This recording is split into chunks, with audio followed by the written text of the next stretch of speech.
मेरे चैनल को सब्सक्राइब करें और बेल आइकन को ऑल पे सेट करें। Hi everyone, welcome to my channel.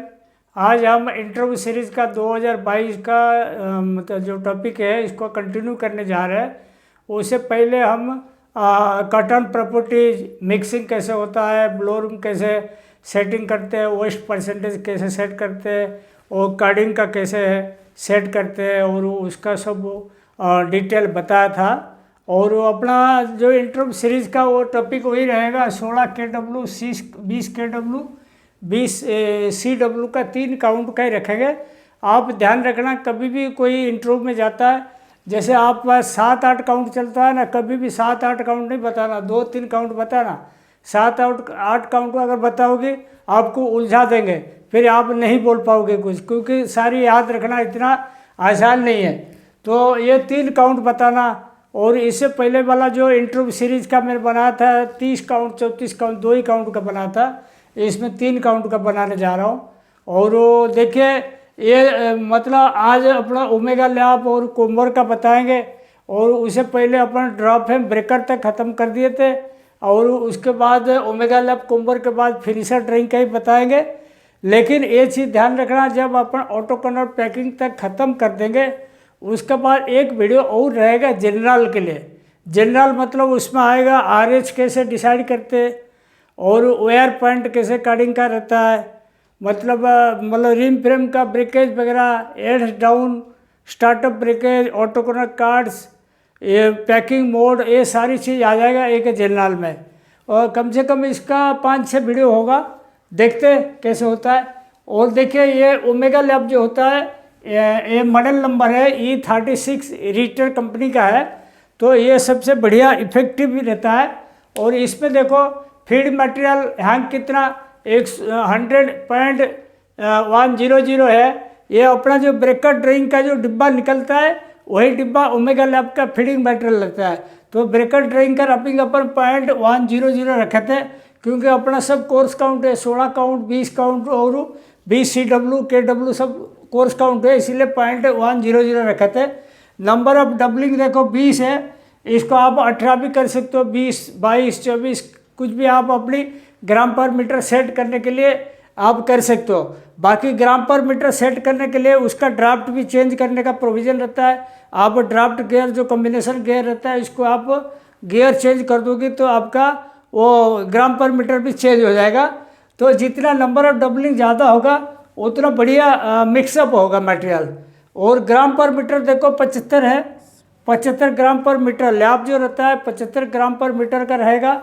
और आप वैसे 80 ग्राम तक भी ले सकते हो, लेकिन जितना ज़्यादा रखोगे प्रोडक्शन तो बढ़ जाएगा, लेकिन कंपैरेटिवली क्वालिटी में अंतर पड़ेगा, क्वालिटी में थोड़ा नेप्स वगैरह रह जाएगा अगर ज़्यादा ग्राम पर मीटर चलाओगे। और ओमेगा लैब के बारे में बता दूँ, ये कम से कम 340 मीटर तक आप एक लैब बढ़ा सकते हो, इतना मतलब हाई ये रहता है। और ओमेगा लैब पे जो सबसे बढ़िया चीज़ रहता है एक मतलब फ्लैट बेल्ट टाइप का रहता है, जैसे अपना लैब वाइंडिंग होगा ना वो बेल्ट में वो प्रेस करता रहेगा, मतलब इसीलिए वो ज़्यादा बल्कि नहीं होता। 340 मीटर तक भी आप ले सकते हो। उसके बाद देखो स्पीड 140 MPM मैंने पकड़ा, कम से कम पकड़ा, ये आप 180-200 तक स्पीड भी जा सकते हो, कोई दिक्कत नहीं है, बढ़िया मशीन है। और प्रोडक्शन 8 आवर 100%, वही अपना जो बेसिक फार्मूला में पढ़ाते हैं 0.283 वो फार्मूला पकड़ना। ये हो गया MPM हो गया इंटू 0.283 डिवाइड बाई 0.007860। ये कहाँ से आया देखो, ये अपना जो 75 ग्राम पर मीटर है ना लैब का, इसको अपन ग्राम पर मीटर को हैंग में कन्वर्ट कर दिए। हैंग में कन्वर्ट करने के लिए क्या किया देखो 0.59 में 75 अपन डिवाइड कर दिए तो 0.007866 आ गया, ठीक है, ये हैंग में निकल गया। तो ये देखो 140 इंटू 0.283 डिवाइड बाई 0.007866, तो ये हो गया कितना 5036 kg 100%। 8 घंटे का एक ओमेगा लैब का 5036 kg आ गया 100%। लेकिन इसका मतलब पर डे का अगर लोगे तो इसमें 3 मल्टीप्लाई कर दोगे 15,110 किलो हो गया। और उसका अगर एफिशिएंसी पकड़ोगी 70%, अभी देखो ओमेगा लैब पे अपना ज़्यादा से ज़्यादा 70-72% आएगा। 75% तो बहुत, कोई कोई बहुत बढ़िया मिल होता है वो ले सकते हैं, लेकिन 70-72 मानते हैं। तो 70% एफिशिएंसी मैंने लिया तो 10,577 किलो निकला ओमेगा लैब के। आप एक चीज़ दिमाग में बिठा दो, जैसे एक ओमेगा लैब है तो कम से कम 5 या 6 कुंबर को फीड करना चाहिए। 6 कुंबर को फीड करेगा, बिल्कुल टाइट प्रोग्राम रहेगा। 5 कुंबर होगा तो इजीली हो जाएगा। तो एक ओमेगा लैब से 5-6 कुंबर आपकी फीड होनी चाहिए, आप ये ध्यान में रखना। उसके बाद देखो कुंबर भी अपना देखो E86 पकड़े अपन, वो भी लीटर का कुंबर है। और फीड मटेरियल देखो 75 ग्राम पर मीटर। लैब जो रहता है 8 हैंड का रहता है, 8 हैंड का 75 ग्राम का फीड मटेरियल हो गया ओमेगा लैब का। स्लाइबर हैंक अपन 0.100 रखेंगे। जो अपना ब्रेकर का मटेरियल रैपिंग था वही 0.100 रखेंगे। और स्पीड देखो अपन 550 MPM तक रखें। हाँ, और वो स्पीड जो है वो आपकी मतलब मटेरियल की रिक्वायरमेंट के हिसाब से कम ज़्यादा कर सकते हो, कोई ऐसा दिक्कत नहीं। फीड पर निप देखो 5.2 mm रखे, 5.2 रखे। इसमें फीड पर निप का एक मेरा वीडियो है, उसमें देखना। ऐसे रहता है देखो 4.3 रहता है, 4.7 रहता है और 5.2, 5.9 ऐसे 3-4 वैरायटी का फीडिंग रहता है। जितना ज़्यादा फीड पर निप रखोगे इतना बढ़िया क्वालिटी नहीं निकलेगा, केजी निकल जाएगा। तो अपना जब फाइन काउंट चलाता है तो 4.3 वाला रखते हैं, बहुत कम मतलब कम ये जाएगा तो नेप्स बढ़िया रिमूवल होगा। जितना ज़्यादा आपके फीड पर निप रहेगा प्रोडक्टिविटी बढ़ जाएगा, लेकिन क्वालिटी में थोड़ा दिक्कत जाएगा। तो इसीलिए अपन कोशिश करें जितना ज़रूरत उतना फीड पर निप रखें, ज़्यादा भारी रख के कोई मतलब नहीं। आप इसको चाहे तो 4.7 भी कर सकते हो। नॉइल देखो मैंने 18% लिया हुआ, 18% इसीलिए लिया हुआ, ये बिल्कुल कोर्स काउंट है। अगर फाइन काउंट होता है 40 काउंट होता है, 36 काउंट होता है तो इसको 20% कर सकते हैं, या सुपर कोम्ड मटेरियल होगा तो 22% तक भी जा सकते हैं। और नेप्स पर ग्राम देखो 25 से 30 नेप्स पर ग्राम, मतलब 1 ग्राम अगर कुंबर का स्लाइबर लोगे नेप्स उसमें 25 से 30 तक आनी चाहिए। कोई कोई बढ़िया कुंबर रहता है ना, अच्छा पर स्पीड वगैरह कम चलाते हैं, वो 20 नेप्स तक भी अचीव करते हैं। और एनआरई देखो 70 से 75%। एनआरई क्या चीज़ है, जैसे आपको कार्डिंग का मैंने एनआरई बताया था ना, वैसे ही है कुंबर का भी एनआरई। फॉर एग्जाम्पल देखो कुंबर में समझ लो नेप्स है आपकी 25 है, ये कुंबर नेप्स स्लाइबर में। और लैब पे जो था, लैब पे समझ लो आपकी था कितना 65 था, एग्जाम्पल बोल रहा हूँ। तो एनआरई कितना आएगा देखो 65 - 25 डिवाइड बाई 65 कितना हो गया देखो। एनआरई के बारे में बोल रहे थे, नेप रिमूवल एफिशिएंसी अपना 70 से 75% कोम्ड का होता है नेप से रिमूवल एफिशिएंसी। तो ये अपना कुंबर की वेयर पॉइंट के ऊपर है, मतलब यूनिलैब कैसा कंडीशन है, टॉप कम कैसा कंडीशन है, और आपके ग्राम पर मीटर कैसे रखे, और फीड पर निप कितना है, मतलब स्पीड क्या चला रहे हो, नॉइल परसेंटेज कितना निकाला, वो सारी चीज़ का ऊपर ये कंबाइंड रिपोर्ट आता है। तो नेप कितना रिमूवल होगा, जो प्लस साइड रहेगा नेप से ज़्यादा रिमूव करेगा, जो माइनस साइड रहेगा वो कम नेप से रिमूव करेगा। प्लस साइड मतलब 75 ग्राम का जैसे ग्राम पर मीटर कम करोगे नेप्स कम रहेगा स्लाइबर में। ये फीड पर निप 5.2 है, इसको भी कम करोगे तो नेप्स कम रहेगा। और स्पीड ज़्यादा है 550 से और कम करोगे नेप्स कम होगा, ऐसे उसका उल्टा इफेक्ट भी पड़ेगा। तो ये देखिए समझ लो 25 का नेप्स पर ग्राम है कुंबर स्लाइबर में है, 80 नेप्स था लैब में कुंबर का लैब में। तो 80 - 25 डिवाइड बाई 80 × 100 ये 68.75% आ गया एनआरई। तो एनआरई अपना 70 से 75 तक है, ऐसे ही ये निकाल सकते हो आप। उस्टर देखो अपना 3.5 से 4 तक आएगा कुंबर स्लाइबर का, और वो बटम रोल गेज 44 से 48 तक है, ठीक है। और वो ब्रेक ड्राफ्ट का 1.36 है, एफिशिएंसी अपन 94% लिया हुआ। अगर आपकी ऑटोमेटिक लैब चेंजिंग में है ऑटोमेशन है, लैप अपना आप चेंज होगा, ऑटो पीसिंग भी होगा, तो उसमें 1-2% ज़्यादा एफिशिएंसी आ सकता है। अगर ऑटोमेटिक डफिंग है, ऑटो पीसिंग है। और ये जो कुम्बर का प्रोडक्शन देखो, अपने यहाँ पे जैसे निकाले 550 निप्स पर मिनट है, 60 हो गया 1 घंटा 60 मिनट, 8 हो गया एक शिफ्ट 8 घंटा, 8 हो गया 8 हेड, 75 हो गया ग्राम पर मीटर। 100 माइनस नाइल, नाइल 18% अपन ले हुए, 100 से नाइल गया, 100 माइनस नाइल हो गया परसेंटेज, मतलब 82% मान लो, पॉइंट दे दो, 0.82 हो गया, इंटू 5.2 हो गया फीड पर निप, इंटू 94 हो गया efficiency, divide by 1000 into 1000 into 100। ये 100 एफिशिएंसी के लिए, ये केजी में कन्वर्ट करने के लिए है। तो टोटल आ गया 634 केजी हो गया 8 घंटे में। अगर 3 शिफ्ट का है 1904 केजी हो गया। तो इसको अपन अगर टैली करके देखने के लिए चाहेंगे, मतलब कितना इसमें एक ओमेगा लैब से कितना कुम्बर चल पाएगा, अब क्लियरली मालूम पड़ जाएगा। देखो 10,577 केजी हो गया एक ओमेगा लैब का ये, और डिवाइड बाई कितना 1904 केजी, 1904 केजी। ये अगर आप डिवाइड कर दोगे कितना कुम्बर बढ़ जाएगा एक ओमेगा लैब पे, देखिए मतलब हो गया 10,577 डिवाइड बाई 1904, तो देखो 5.5 इतना कुम्बर लग जाएगा। मतलब मैं वही बोल रहा था 5 से 6 कुम्बर का बैठता है उसके हिसाब किताब। तो ये कुम्बर का जो मतलब ओमेगा लैब और कुम्बर का जो बताया आपको, कुम्बर में एक चीज़ ध्यान रखना, इसमें जो टॉप कोम का जो क्लीनिंग करते हैं ना, हर 2 घंटे में करना चाहिए। टॉप कोम क्लीनिंग करोगे तो शॉर्ट फाइबर वहाँ चिपक के नहीं रहेगा, निकल जाएगा। और पीछे जो नॉयल खींचता है, जो ब्रश साफ्ट रहता है, वो ब्रश भी बीच बीच में सफाई करना पड़ेगा। अगर ऑटोमेटिक नाइल खींचता है आपकी तो कंटिन्यूएशन में ले लेगा, अगर ऑटोमेटिक नहीं खींचता वही नीचे नाइल गिरता है तो फिर इसको निकालना पड़ेगा बीच बीच में, नहीं तो यूनिलैब खींच लेगा नाइल सही तो डैमेज कर लेगा।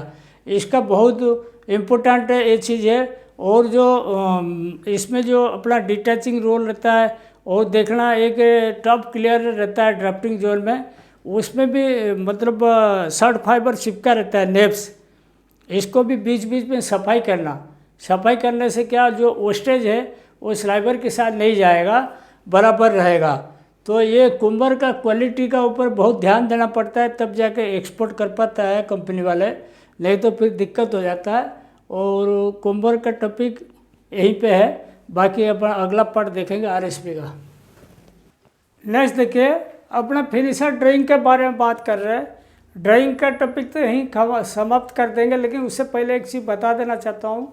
एक मेरा सीरीज है पीक एनालिसिस वाला है, 3-4 वीडियो है, उसमें आप देखिएगा कहीं मतलब पीक वगैरह आता है ड्रॉप हेम में, ब्रेकर में हो या फिनिशर में हो, क्या कारण से आता है, उसको कैसे सही किया जाएगा, आप इसको थोड़ा देख लीजिए, बढ़िया रहेगा।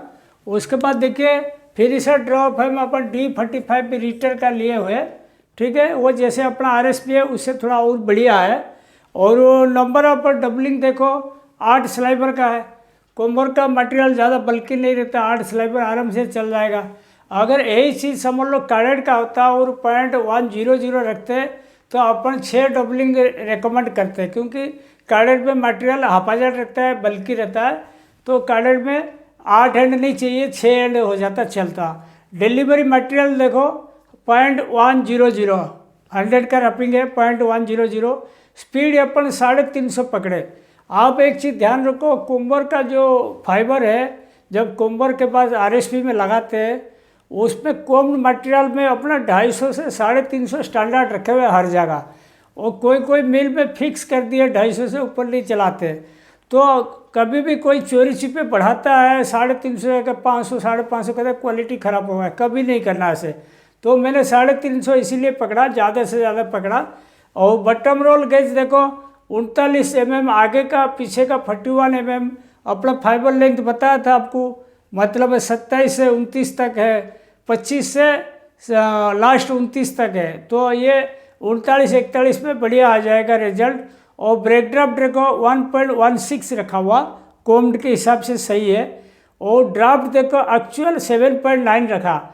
अपना फीड मटेरियल देखो 0.100, डिलीवरी रैपिंग 0.100, तो 8 का ड्राफ्ट बनता है, लेकिन एक्चुअल अपन 7.9 देते हैं। आप एक मेरा जो ड्राफ्ट कैलकुलेशन वाला वीडियो है देखना, उसमें अपन समझाया क्यों अपन थोड़ा से कम ड्राफ्ट देते हैं। इसीलिए देते ड्राफ्टिंग जोन से शॉर्ट फाइबर, माइक्रो डस्ट और वो सब डस्ट पार्टिकल ड्राफ्टिंग जोन में गिर जाता है, पंखा में शॉर्ट फाइबर चलाता है, इसीलिए अपन को थोड़ा भारी साइड रखेंगे।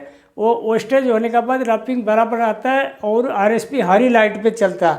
आरएसपी अगर ग्रीन लाइट में नहीं चलेगा, ऑटो लेवलर बार बार करेक्शन करेगा, ऑटो लेवलर फूक जाएगा और ऑटो लेवलर काम करना बंद कर देगा, फिर दिक्कत जाएगा। तो इसीलिए ऑटो लेवलर हमेशा हरी लाइट पे रखना, ग्रीन लाइट पे। और ये ड्राफ्ट दे देना 7.9 का, उसी हिसाब से आपने देखना, वो ड्राफ्ट वाला वीडियो देखना, NW1 NW2 ये कैसे चेंज करते हैं, किस हिसाब से, उसमें मैंने डिटेल बताया हुआ, उसको भी थोड़ा आप स्टडी कर लीजिएगा। A% स्टैंडर्ड देखो ±0.5, ±0.5% मतलब A% जो होता है ऑटो लेवलर काम करता है नहीं करता है, वो चेक करने के लिए A% चेक किया जाता है। वो शेड्यूल और टाइम रहता है, 15 दिन में चेक करते हैं, नहीं तो जब A% जब मटेरियल चेंज करते तभी भी चेक कर सकते हैं, तो तब सही रहता है। तो A% ज़्यादा रहेगा तो काउंट सी भी बढ़ जाएगा, ये काउंट सी भी को अफेक्ट करता है, ठीक है, ये ध्यान रखिएगा। रैपिंग सी भी कितना, जो ड्राफ्टिंग का रैपिंग है वो फिनिशर का, इसको 0.5 का नीचे रखना, सी भी उसे ऊपर नहीं जाने देना। उस्टर देखो 1.7 से 1.9 अनइवननेस जो बताए उस्टर परसेंटेज। और ट्रम्पेट देखो 4.2 रखे और 0.100 रैपिंग का 4.2 है, तो ये सही रहेगा। और स्कैनिंग लोड देखो 120 kg, और जब अपना कार्डेट चलाते 140 kg रखते, लेकिन कोम्ड में 120 kg सही है, क्योंकि मटेरियल बहुत नाजुक रहता है। और देखो ये प्रोडक्शन कैसे निकाला जाता है, प्रोडक्शन पर 8 आवर 100% पर डिलीवरी, 350 का स्पीड है, 0.283 डिवाइड बाई रैपिंग। आप ये 283 जो बेसिक फार्मूला वाला वीडियो मेरा देखना, उसमें आपको क्लियर हो जाएगा 0.283 कहाँ से आया, वो उसको हमेशा आप दिमाग में फिट करके रखना, 0.283 कैसे आया, बेसिक फार्मूला वाला वीडियो देख लेना आप। उसके बाद देखो 990 kg आया 8 घंटे का 100%, उसका अगर 85% एफिशिएंसी पकड़ेंगे हम, 841 kg आएगा 8 घंटे में नेट प्रोडक्शन आएगा। उसके बाद पर डे प्रोडक्शन पर डिलीवरी, एक ड्राइंग में, ये सिंगल डिलीवरी का ड्राइंग है, एक ड्राइंग में 2.5 टन की लगभग प्रोडक्शन आएगा, 2525 kg पर डे आएगा अगर अपना 24 घंटा चलाते एक ड्राइंग। और स्टॉप मोशन देखो, ये हमेशा चेक करना, क्योंकि कोम्बर का माल में स्ट्रेंथ नहीं रहता, वो टूट जाता है क्रील में। अगर स्टॉप मोशन काम नहीं करेगा और वो टूट गया क्रील में, और सिंगल मटेरियल चला जाएगा। और आरएसपी का मटेरियल में सिंगल जाना बहुत डेंजर है, मतलब काउंट से भी बहुत बढ़ जाएगा, वो पतला मोटा माल चला जाएगा और दिक्कत जाएगा। तो स्टॉप मोशन जरूर चेक करना। और A% must check in 15 days, 15 दिन में A% चेक करना, नहीं तो कभी लट चेंज हुआ तो लट चेंज के बाद सारी ड्रिंक का A% चेक कर लेना, वो स्टैंडर्ड के अंदर रखना। और मेरा एक वीडियो A% के बारे में भी है, स्लाइवर टेस्ट कैसे करते हैं और उसका कैसे उसका करेक्शन करते हैं, वो भी आप देख लीजिए, सही रहेगा। उस्टर इन ईच शिफ्ट, हर शिफ्ट में उस्टर होना चाहिए फिनिशर ड्रिंक का। और wrapping in every 2 hour, breaker का रैपिंग आप 4 घंटा में ले लोगे चलेगा, लेकिन फिनिशर का रैपिंग में 2 घंटा में लेना जरूरी है। कभी कभी ये होता है ब्रेक फिनिशर का रैपिंग के लिए एक्सक्लूसिव वाला अवेलेबल नहीं रहता, कई बार मैंने प्रैक्टिकल देखा हुआ, एक्सक्लूसिव वाला लड़का रहता नहीं, तो इसको मजबूरन प्रोडक्शन वाला सुपरवाइजर या जबर कोई ना कोई करके रजिस्टर में लिख के रखता है, कभी कभी होता है ऐसे। लेकिन आरएसपी का रैपिंग कभी नहीं भूलना, चाहे तुम्हारा पिपा ट्री का प्रोडक्शन 100-200 किलो कम हो जाएगा चलेगा, लेकिन बिना रैपिंग किए हुए आरएसपी का मटेरियल आगे नहीं देना, आगे देगा दिक्कत जाएगा। वो आरएसपी का जो स्लाइवर मॉनिटर होता है, स्लाइवर का जो वेरिएशन जो रहता है वो प्लस माइनस मैक्सिमम 2 पे रखना, मैक्सिमम 2 पे रखना। और कोई कोई कार्डेड के मटेरियल में 3% तक रखता है, लेकिन 2% तक रखना, कोई दिक्कत नहीं है। और इसका जो स्टैंडर्ड है रैपिंग का प्लस माइनस 1%, मतलब 100 का समझ लो अपने स्टैंडर्ड रखो तो RSP का रपिंग 0.099 से 0.101 इतना तक रेंज में रहना चाहिए, ±1% RSP का रपिंग, तब जाके आपके आगे का काउंटशिप भी बराबर रहेगा, नहीं तो दिक्कत जाएगा। और एक चीज़ बता दूँ, ड्रॉप एम का अभी समाप्त करने जा रहे हैं। ड्रॉप एम का कट्स का जो इंटरचेंज वाला जो मैंने वीडियो बनाया था, इसको भी आप देख लीजिए। और कार्ड्स हर 2 घंटे में इंटरचेंज करना है, इसको पानी से या पेट्रोल से या सिटी से सफाई करना, तब जाके क्वालिटी मेंटेन होगा, नहीं तो आपकी क्वालिटी मेंटेन करना मुश्किल हो जाएगा। और एंड पुश जो होता है, डेली सुबह मेंटेनेंस वाला से एक बार ग्रीजिंग जरूर करवा देना और टाइम पे बफिंग कराना, कम से कम 15 दिन में एक बार बफिंग कर देना। 15 डेज का टाइम रहता है, एक बार बफिंग कर देना।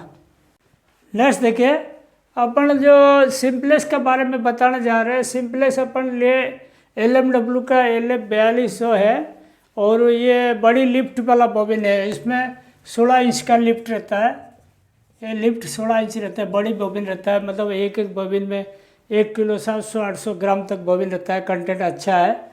और देखो इसमें 2 प्रकार का अपन करते हैं, कार्डेड और कोम्ड, 2 वैरायटी का मटेरियल इसमें अपन यहाँ से 2 पार्ट कर दिए। तो एवरेज स्पिंडल स्पीड देखो, कार्डेड में 1000 RPM पकड़े, ये 900 RPM पकड़े। ये अपना सिंपलेक्स का रपिंग कोर्स साइड है 0.7 रखे हुए, इसीलिए अपन ऐसे स्पीड रखे। नहीं अगर यही वाला जो रपिंग समझ लो 1.4 1.5 होता है, ये 1200-1300 तक आप आराम से चला सकते हो, कोई दिक्कत नहीं है। लेकिन रपिंग कोर्सर साइड है, इसीलिए अपन कम रखे। और TM देखो इसमें 1.35 रखे, इसमें 1.25 रखे। कोम्ड में कार्डेड में थोड़ा TM ज़्यादा रखे क्योंकि शॉर्ट फाइबर रहता है इसमें।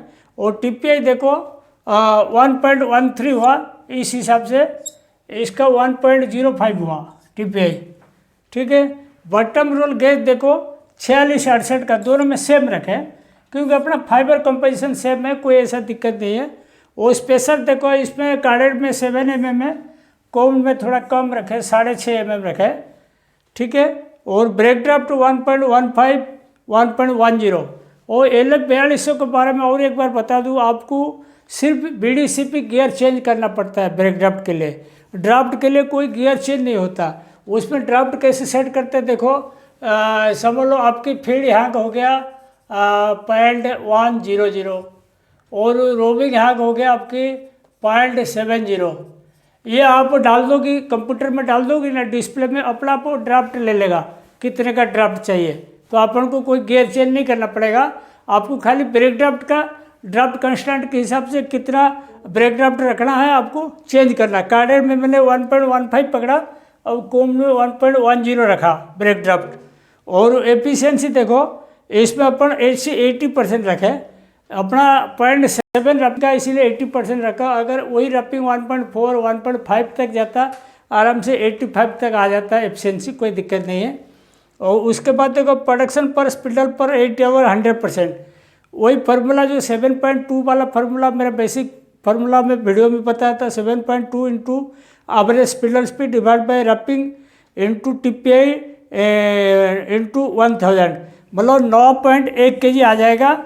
8 घंटे में एक स्पिंडल का 100% प्रोडक्शन। उसी कैलकुलेशन में फिर इधर कोम्ड में करोगे 8.81 kg आ जाएगा।